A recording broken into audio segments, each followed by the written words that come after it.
Israel has blasted last week's interim ruling from the International Court of Justice in the genocide case brought by South Africa over the assault on Palestinians in Gaza.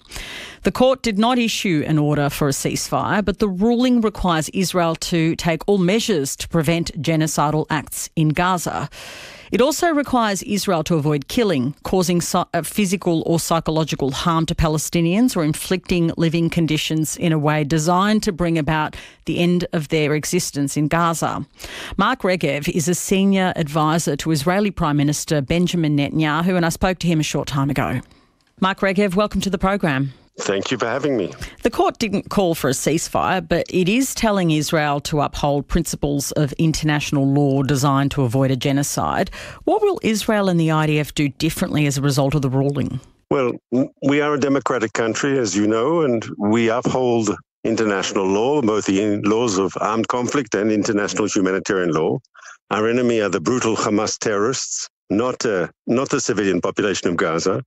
We uphold international law before the discussions at the ICJ and after the discussions at the ICJ. We are targeting terrorists who killed our people, who want to kill more of our people. We are not targeting the civilian population of Gaza. Yet 26,000 people are dead. Well, they are the numbers, of course, provided by the Hamas-controlled... What do you think the number is? Well, first of all, that number was questioned by the court itself. As you know, the president of the court herself said there's no way of verifying those numbers. We believe a large proportion of the dead, and we presume the casualty is lower. Hamas has obviously an interest to exaggerate, but a large proportion of those who have become fatalities are Hamas fighters. Hamas would want you to believe that they're all innocent civilians. That's clearly not the case. Hamas would have you believe they're all children. That's also clearly not the case. One has to be very careful with data coming out of Hamas-controlled territory. The International Court of Justice has found it is plausible that Israel has committed acts that violate the Genocide Convention. That's a serious allegation. Again, I want to revisit the question, which was my primary question. What will you do to change the way that you're operating in this theatre of war to avoid a genocide? So we think the term genocide is totally out of place here. Of the 17 justices, there's only one justice who knows what a genocide is, and that's the Israeli justice Aaron Barak, who himself was a child during the Holocaust. He's the only member of the panel there who's had first-hand experience with genocide. Are you suggesting that you have to have had a lived experience to be able to do your work professionally?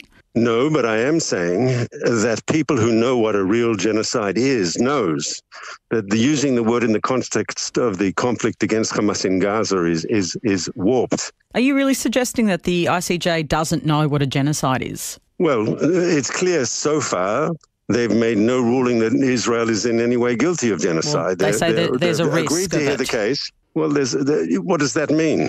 Yes, it's clear that Israel is not deliberately targeting civilians. Anyone who says otherwise doesn't know the facts. There's been a growing concern about the huge number, though, of casualties, many civilian in Gaza. Now, you say that you think the majority are actually militants, but children can never be regarded as militants, right?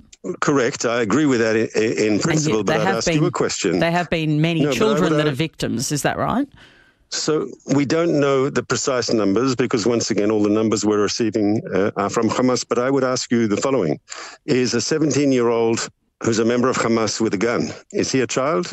Hamas would say yes. I think it's a little more grey, though. I want to move... We know that Hamas, as policy, enlists children in their armed forces. So we don't want to kill them. But if, once again, Hamas would have you believe that they're all little children, but no, we don't accept that. Well, some of them are little children, aren't they?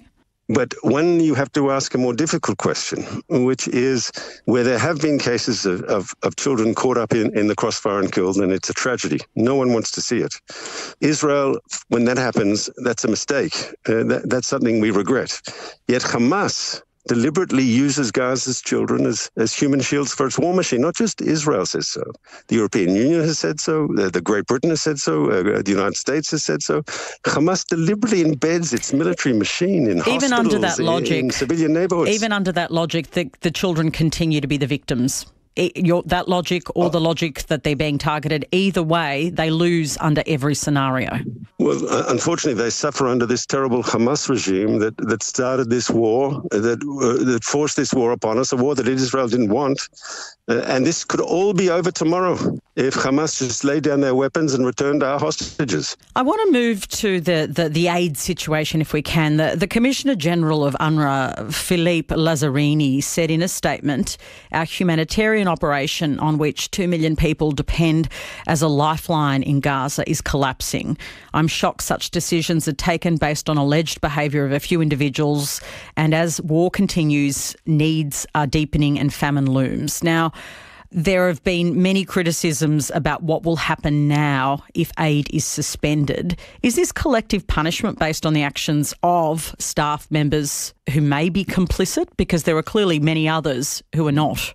Lazzarini would have you believe that these are bad apples. Yes, a few bad apples, but unfortunately, it's not the case. UNRWA as an organisation, unfortunately, works hand in hand with Hamas. It wasn't just the people, UNRWA, UN employees who were responsible and participated in the October 7th massacre with the rapings and the burning of children alive and the beheadings and all the atrocities that you've reported on the ABC.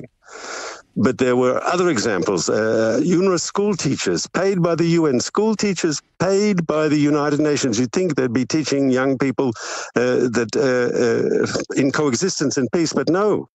UN school teachers in Gaza celebrating the atrocities of October 7th, documented. There was one of the Israeli hostages who was returned to Israel in the first prisoner hostage release. She reported that she was held in the house of a UNRWA employee. The list goes on and on. In the first week of this conflict, there was a documented case of Hamas stealing aid from a UN facility. And yet it was covered up by UNRWA. They deliberately covered it up. They put out a tweet, someone who obviously didn't know that what they're supposed to do. And then they removed the tweet and they said, oh, it never happened. Okay. This is an organization that works hand in glove with Hamas. Maybe they don't have a choice because Hamas is controlling a very autocratic regime. And if you want to work in Gaza, maybe you have to. But UNRWA has gone overboard. So how are ordinary people going to get aid now? Well, first of all, the aid continues to go into Gaza, but maybe the people delivering the aid should be humanitarian organizations not tainted by terrorism. And what are you doing to facilitate that? What's changed since this decision? We've opened up a new crossing. A few weeks ago, we opened up Kerem Shalom. We've speeded up the checking. Since this particular suspension of funding, what has changed to ensure that this doesn't lead to a humanitarian disaster?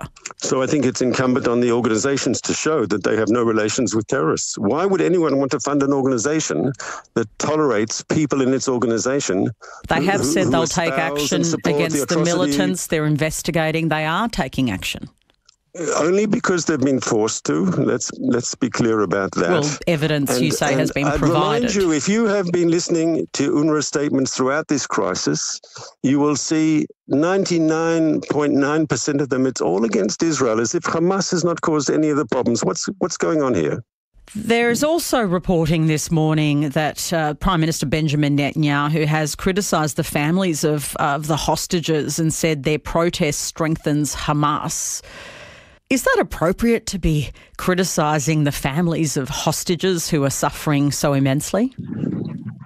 He has continuously met with families of hostages since this crisis started.